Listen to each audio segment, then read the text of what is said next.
Thank you. അപ്പൊ ഇപ്രാവശ്യം നിങ്ങളെ ഞാൻ കാണിക്കുന്ന കുറച്ച് റോപ്പുകളാണ്. വ്യത്യസ്ത നീളത്തിലുള്ള 3 റോപ്പുകളാണ്.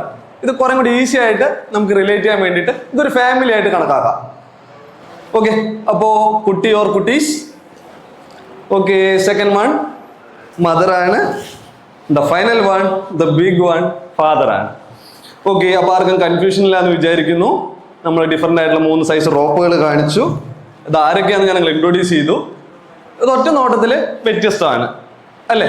കുട്ടികൾ വ്യത്യസ്തരാണ്, അവരുടെ ചിന്തകളും കഴിവുകളും വ്യത്യസ്തമാണ്. അമ്മയുടെ അങ്ങനെ തന്നെയാണ്, അച്ഛൻ്റെ അങ്ങനെ തന്നെയാണ്. ഓക്കെ, പക്ഷെ ഞാൻ ഓൾറെഡി നിങ്ങളോട് പറഞ്ഞിരുന്നത് ഒരു ഫാമിലി എന്നാണ് പറഞ്ഞത്.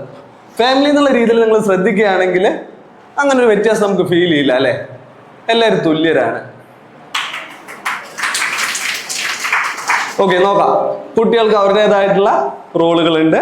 ഒപ്പം അമ്മയ്ക്കും അതുപോലെ തന്നെ സെയിം റോളുകൾ തന്നെയുള്ളത്. അച്ഛൻ്റെ കാര്യം അങ്ങനെ തന്നെ.